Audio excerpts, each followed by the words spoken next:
Top 10 best signature scent worthy fragrances for women. All of these perfumes are signature scent worthy. I'm gonna do my best to kind of classify it or categorize it by various personality types. And so maybe you want something a bit more youthful, playful, flirtatious. Maybe you want something a bit older, more charismatic. Maybe you want something a bit more shy, introverted, demure. It all depends on your personality. I'll talk to you about what personality I think it's good for, and then I'll also cover a little bit of the notes and maybe if I have time, the performance as well. I'm very excited to share this list with you, so make sure to stay tuned.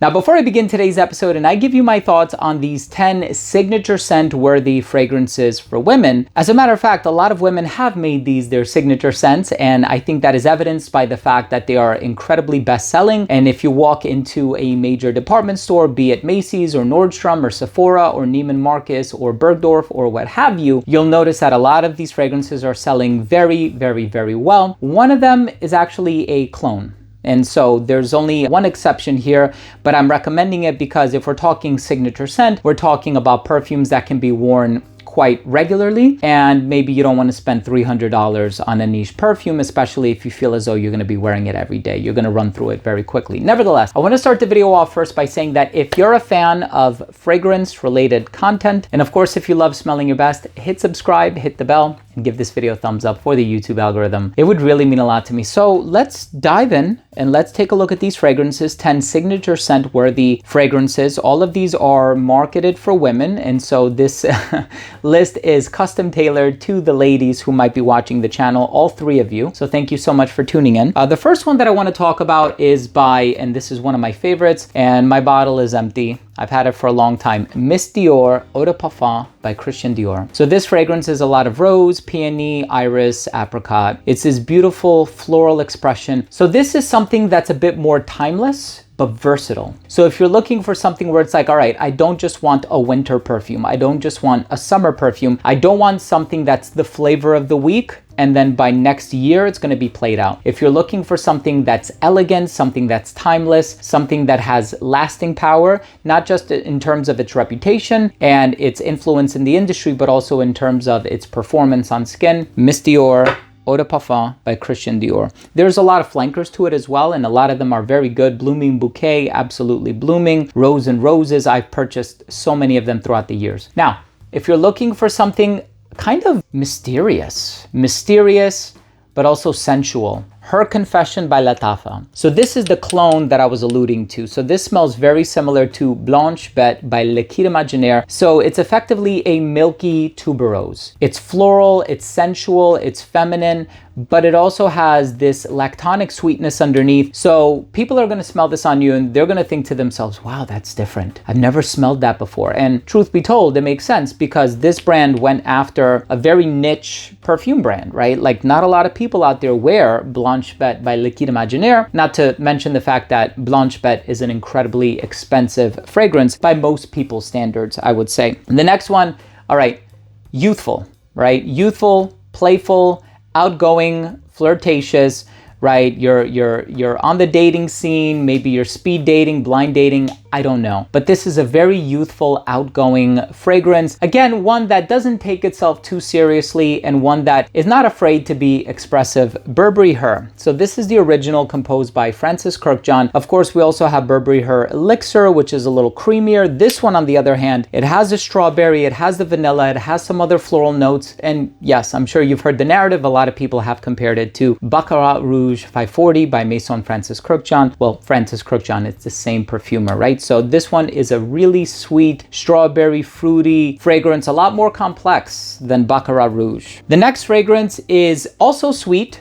but a bit more grown up, a bit more elegant. So it's an elegant sweetness. Burberry Goddess. So this has vanilla caviar. It's a bit on the salty side of things. So it's a very interesting fragrance. And of course, there's been a lot of alternatives on the market as well. Like Lattafa, for example, just came out with one called Angam. So of course, given the popularity and the rise to fame of this particular fragrance, it really comes as no surprise that there are a lot of other brands out there that are trying to put out their own twist or version or inspiration of it. But Burberry Goddess is fantastic. fantastic. And then of course, we also have this fragrance. It's very sparkling, radiant, right? It wants to be noticed, but it doesn't necessarily want to be the center of attention. Prada Paradox. Jasmine, pear, sparkling citrus in the opening. And because of that bright, sparkling, citrusy DNA that it opens up with, you're going to get noticed. It's very diffusive. The projection on it is very good. Of course, if you go with Prada Paradox Intense, I think it is, that one is much better. I would recommend that one over this one. But again, that one might be more of an acquired taste, and we're talking signature scent. So this one is the safer one to recommend. So if you like this one, you like this particular DNA, go with the Intense version. Better longevity, a bit more complex, a bit richer, and of course, the long lastingness is something that I think a lot of female consumers would probably prioritize from a perfume like this. The next one, grown up, elegant, sophisticated, but very charismatic, and I love that about this one, Versace Crystal Noir. So this one, again, you know, very formal. So I love the elegant appeal of this one, a lot of coconut, and of course it also has this gardenia ingredient in here. Is just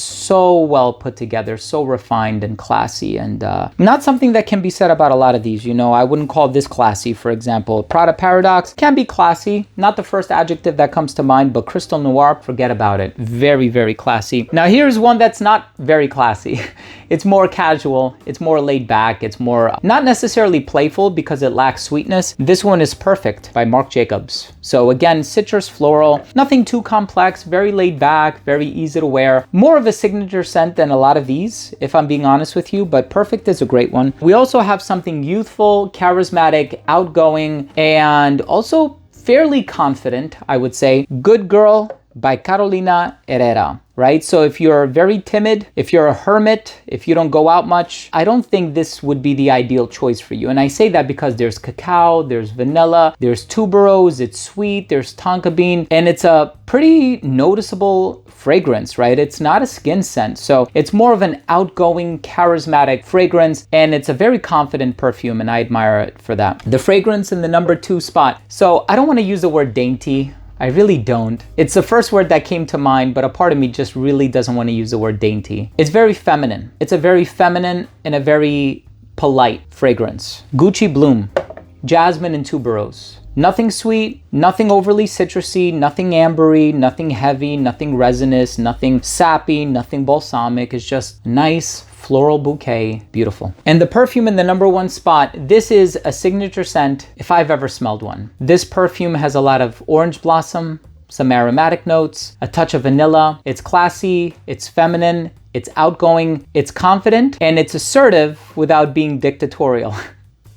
It's a very confident and assertive fragrance. It's for the woman who knows what she wants and knows what she has to do to get it. This one by Yves Saint Laurent is called Libre Eau de Parfum. What a beautiful fragrance. Now, the Le Parfum version is my favorite. Very dark liquid on the inside, a lot sweeter, a lot richer, more amber. This one, on the other hand, very nice. This one is more of a signature scent type of a fragrance, and this is the one that can be worn all year round, as opposed to Libre Le Parfum, which is more of wintertime or fall and winter fragrance. Anyway, let me know, what is your signature scent? Simple question today. Drop your comment down below. And of course, if you took anything of value from today's episode, if you found this interesting or helpful in any way, I would really appreciate it if you would consider supporting the channel by clicking subscribe, hitting the bell, and giving this video a thumbs up for the YouTube algorithm. It would really mean the world to me. You have no idea. Thanks again for watching. I love you all, and we'll see you tomorrow with a new episode.